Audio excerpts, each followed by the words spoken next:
नमस्कार मित्र आणि मैत्रिणींनो. तर मी तुम्हा सर्वांचं स्वागत करत आहे माझ्या चॅनलवर, ज्याचं नाव आहे नवा दिवस नवी सुरुवात. तर तुम्ही पाहत असताना तर मी वडाला फेऱ्या मारते. तर वटपौर्णिमेचा हा दिवस, तर तुम्हा सर्वांना वटपौर्णिमेच्या खूप साऱ्या शुभेच्छा. आणि हे पहा, वड किती छान असं स्वच्छता वगैरे केलेली, आणि असं घराजवळच असल्यामुळे ह्याच्या पाठीमागे जे थोडं दिसेलच तिकडे ना, ती आमची बिल्डिंग आहे तिथे. तर ह्या वडाचं तिथे किती छान दगडाचं बांधलेलं आहे. मला खूप लोकांनी विचारलं व्हिडिओ नंतर किती म्हणजे छान आहे हा वड, कुठे आहे वगैरे असं पण विचारलं. तर असो, त्याविषयी काही शंकाच नाही, कारण त्यांनी तेवढं छान केलंच होतं. मागच्या वर्षीच्या दोराचे सगळं फेकलं होतं, छान अशी स्वच्छता केलेली. आणि सकाळीपासून गेट ओपन ठेवलं होतं, कारण तसं तिथलं गेट कधीच ओपन नसतं, फक्त वटपौर्णिमेनिमित्त ते गेट सोडून. मग आता सकाळी 10:30 वाजले होते, त्यावेळी मी तिकडे गेले. बाकी पूजेचा व्हिडिओ काय घ्यायचं लक्षात राहिलं नाही. आणि गरम देखील खूप होतं, आणि घरी आले तर पाऊसच खूप लागला. तर ठीक आहे. तर त्यानंतर आता आजूबाजूचं करायचं आणि त्याच्यावर गाणं टाकायचं.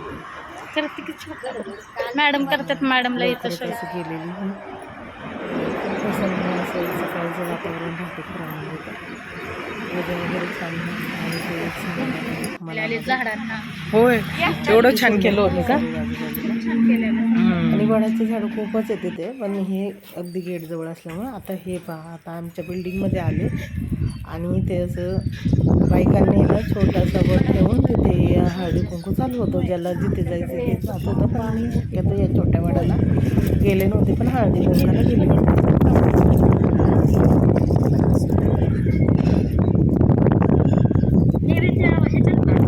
हे काय करायचं असेल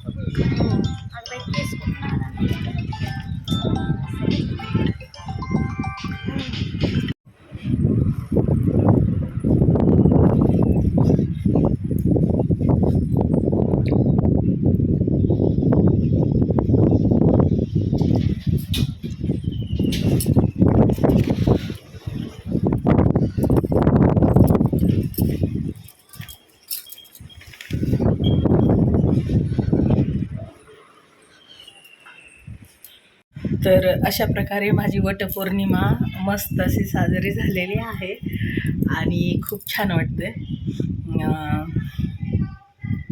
तर आता बरोबर वाजले आहेत 11:30, कारण 10:30 नंतरचा काय म्हणतो आपण, 10:30 नंतरचाच मुहूर्त होता, 12:30पर्यंत होता. त्यामुळं मी पटकन 10:30पर्यंत, म्हणजे राहुकाळ असल्यामुळं 8:30 ते 10:30 तोपर्यंत माझं बाकीची कामं आवरून घेतली होती.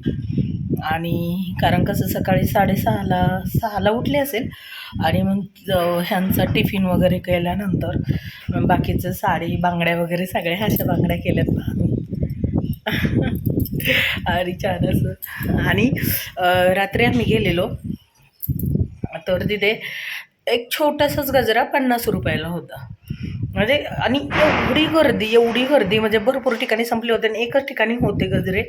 तर अक्षरशः एवढी गर्दी होती तिथे घ्यायला, आणि घेतही होते लोक. हे मला बोलले होते घे, पण माझ्या बुद्धीला थोडंसं वाटलं की नाही, कारण एवढंसं छोटा गजऱ्याला कशाला आपण एक किती वेळ घालणार आहे आणि हे ते.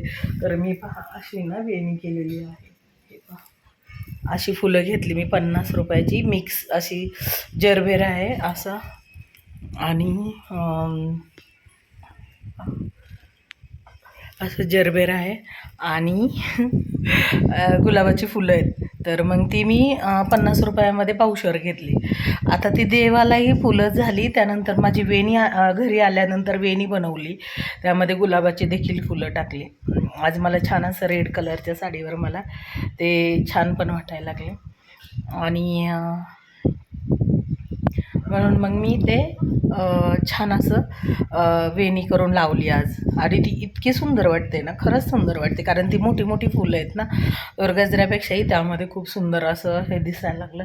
गजरा एवढा मोठा दिसत नाही, एकच गजरा आला असता छोटासा आणि तो अगदी कुठेतरी हे झाला असता. तशी ही वेणी ना मोठी मोठी फुलं असल्यामुळे एकदम भरगच्च आणि पावशर फुलं आली त्यामध्ये. मग मला छान वाटलं. गुलाबाची पण आली आणि हे देवालाही झाली, आणि तशी देवाला होती पिवळ्या रंगाची फुलं झेंडूची. तर असं प्रकारे, तर आता काय उपवास पकडलेला होता ना सकाळीपासून, काय तसं उपवासाचा चिवडा वगैरे बनवून ठेवलेला होता मी. पण आता पाहू थोड्या वेळाने जेवणच करेल, कारण आता वडाला पूजा करून आल्यानंतर काय असा विषय नसतो. आणि तसंही 12:30 नंतर आता बायका शांतच होणार सगळ्या, जायचं वडाचं वगैरे. तर ठीक आहे, मग भेटूया आपण पुढं. चला, हे पहा एवढी भांडी येत आता. खरं तर रात्री खूप उशिराने आलो आम्ही, जरा बाहेर गेलेलो आणि ह्यांच्या मित्राचा ॲक्सिडेंट झालेला, तिकडे भेटायला गेलो होतो. त्यामुळं काय झालेलं, एवढी सगळी भांडी पडलेली. रात्री उशिराने आलो, बरंच मग पूजेचं साहित्याचं वगैरे आवरायचं होतं. आणि आता लाईट गेली पहा इथे. रात्री ह्यांनी म्हणजे आल्यावर मग बाकीचं केलं. त्यानंतर म्हणजे माझं पूजेचं थाळी वगैरे बनवून दिली, आणि मी बाकीचं की आज दुपारपर्यंत तसं उपवास होता, मग घरात काहीतरी असावं म्हणून साबुदाणा चिवडा वगैरे तळून ठेवलेला. आणि मग उशीर झाला तसं झोपायला देखील. सकाळी लवकर उठल्यामुळं आता जेवण वगैरे करून झोपून घेतलं होतं. आता थोडा रिलॅक्स झाले. आता जरा मस्त बाहेर एवढा सुंदर पाऊस पडतो ना, एवढा सुंदर पाऊस पडतो की असं डोळ्याची पारणे म्हणतात ना फिटणं, तसं प्रकार झालेला आहे. खूप छान झाले. हे बघा एवढा छान पाऊस पडतोय बघा खाली, हे बघा. आणि समोर जो डोंगर आहे ना, तो बिलकुल दिसत नाही आहे, पूर्ण ढगात गेला आहे पूर्ण. कसलाच तो डोंगर दिसत नाही ना. आणि आज खरं ना, खऱ्या अर्थाने मला खूप छान वाटतं की बापरे एवढा सुंदर पाऊस, आणि मी ह्या सुंदर पावसाची वाट पाहत होते. किती छान वाटतं, किती छान वाटतं. आणि असं निसर्गरम्य वातावरणात ना मला फार आवडतं. कारण मी तुम्ही पाठीमागच्या ब्लॉगमध्ये बघितले असेल, 2 वर्षापूर्वी बॅकला जा आणि पहा, खरंच मी हे पावसासाठी कुठे कुठे जायचे. आणि असं नाही की तिकडे पाऊस नव्हता, पण ते जे नेचरमध्ये एन्जॉयमेंट असायचं ते वेगळं होतं. भले ते इथं नाही आहे, की मी अजून गेले नाही आहे कुठं. आता तर पाऊस चालू झाला आहे, आणि पावसात फिरण्यासाठी वगैरे तर काय गेलेलं नाही आज 2 वर्षात. बघूया. आणि सध्या ह्या 2-4 दिवसात तब्येत बरोबर नव्हती ना, तर ताप वगैरे होता, आणि तापाने मला पूर्ण इथे फोड आलेत पहा. तो जर म्हणतो ना आपण तापाचा, उष्णता बाहेर पडलेली. अरे हे सगळं आहे ना मला, हे पहा पूर्ण हे फोड आले इथं, कारण 3-4 दिवस झालं असं ताप येतोय ना. तर त्यामुळं सत्य लाईट आली. आणि चला आता भांड्याची ड्युटी करून घेऊया, म्हणजे मग चहा वगैरे घेऊन थोडंसं फरशी वगैरे पुसायची मला आता सगळं. पूर्णाचा स्वयंपाक केला नाही, कारण सकाळी एक लेडीज होती, ती इकडे समोरच राहिली होती हॉटेल, आणि तिला मला साडी नेसून द्यायची होती. त्यानंतर ह्यांचा टिफिन होता. मग नंतर मला 10:30लाच मी ठरवलं होतं की लवकर जाऊन यायचं वड्याला म्हणून. माझंही आवरायचं होतं, साडी असेल.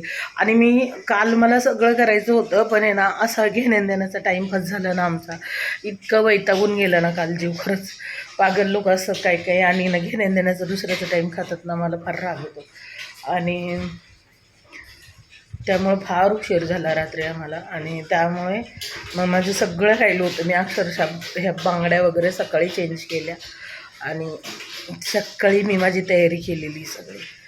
तर मग त्यामुळं मला भरपूर वेळ गेला, म्हणजे मला 1 तास तर माझा ह्यातच गेला आहे की सगळ्या माझ्या तयारीमध्ये असेल, बांगड्या काढण्यापासून कानातले कोणते घालायचे किंवा अदर बायकांचा विषय असतोच की मग सगळं आवडता.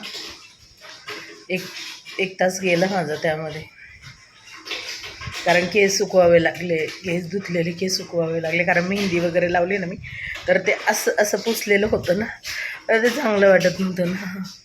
तर मग ते तेल देखील होतं परवाचं माझ्या केसांना, म्हणून केस धुतले, ते सुकवले. त्यानंतर मग बांगड्या घालणं असेल किंवा नेलपेंट लावणं असेल, त्यानंतर मग असं सगळ्या गोष्टी असं. तर आता हे शेंगदाणे भाजून घेतलेत, ह्याचा कूट करायचा. इकडे तर सगळं भांड्याचं जे काय होतं ते सोक्षमोक्ष केलं आहे. त्यानंतर इथे आता भात लावलेला आहे. आज कढी बनवणार आहे आणि थोडीशी खीर बनवते ह्यांच्यासाठी, कारण आज वटपौर्णिमा आहे तर त्यांच्यासाठी काहीतरी गोड. आता हे शेंगदाणे भाजून ते बरणीत भरून ठेवायचे. त्यानंतर इथं कूट करून ठेवायचा. ह्याचा कूट करायचा, बरणीत भरायचे, कारण आपल्याला हवेच असतात. त्यानंतर की नाही देवाचा दिवा वगैरे संध्याकाळचा लावून घेतला आहे.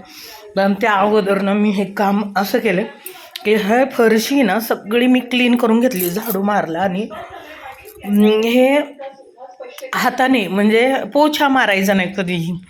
पोछा मारला ना की काय होतं माहिती का, बऱ्यापैकी तेलकटपणा किंवा चिकटपणा किंवा काही डाग आहेत ना पोछाने निघत नाही. तर ऑल सगळं इकडे गॅलरीपर्यंत, ती गॅलरी ती ही गॅलरी, सगळ्या दोन्ही रूम हॉल सगळं मी ते लिक्विड वगैरे टाकून आहे ना कपड्याने हाताने पुसलेली. त्यावेळी ती इतकी चकाचक निघाली ना की खूप छान. आणि दारातून देखील रांगोळी वगैरे काढलेली होती ना जी, तर तीसुद्धा हे करून हे अशा पद्धतीने पहा क्लीन करून घेतलं, पूर्ण पुसून घेतलेलं आहे.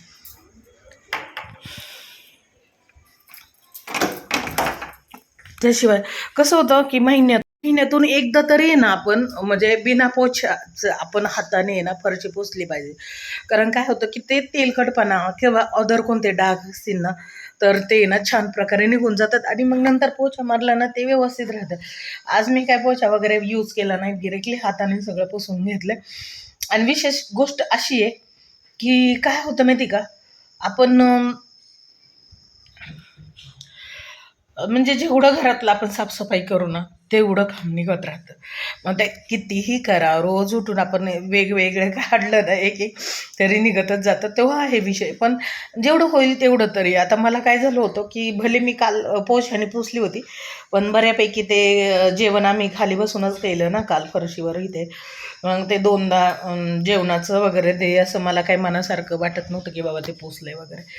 मी सगळं लिक्विड टाकून मस्त पुसून घेतलं आणि आता मला सगळं क्लीन वाटते. तर आता बघा काम पुढचं ठिकाणी अजून साड्यांचं पडले. सकाळी काय झालं, ह्यातली साडी मी काढली ना कोणती सी करायची ते, तर आता ह्यामध्ये पहिल्याही साड्या आहेत मी कुठे घालून गेलेली ते सुद्धा ठेवून द्यायचं ह्यामध्ये घालून. अजून इकडे तर अशीच पडली, हिची घडी नाही झालेली अजून, कारण हिची घडी करायला कसं की मी वेळ घेतला कारण काय होत होतं की ते घामाचं वगैरे आहे ना ते सुकलं ना जरा की मग छान वाटतं. जरा सुकल्यावर त्याचा वास येत नाही आणि तिथे डांबर गोळ्या पण त्यात टाकून देणार आहे. अशी ही कामं आहेत. म्हणजे टोटल दिवस आहे ना पूर्ण कामामध्ये जातोच. असं घरचे जरी असलं तरी घराकडे लक्ष द्यायचं म्हटलं ना तर पूर्ण दिवस पूर्णच जातो कामामध्ये. तर ठीक आहे, हे साफसफाईचं झालं. तर आता पुढे घेते करून आता कढी बनवणार आणि हे खीर देखील बनवते थोडीशी, एक वाटी ह्यांच्यासाठी, कारण पुरण घातलं नाही त्यामुळे म्हटलं चला शेवयांची खीर ह्यांना आवडते, एक वाटी करते. ते थोडी मोठी वाटी म्हणजे असं असं. तर आता काही भात होईलच आणि आता पुढचे कामाला करते. तर आता मी करते व्हिडिओचा येईन. भेटूया आपण नवीन व्हिडिओमध्ये. तोपर्यंत सर्वांना श्री स्वामी समर्थ.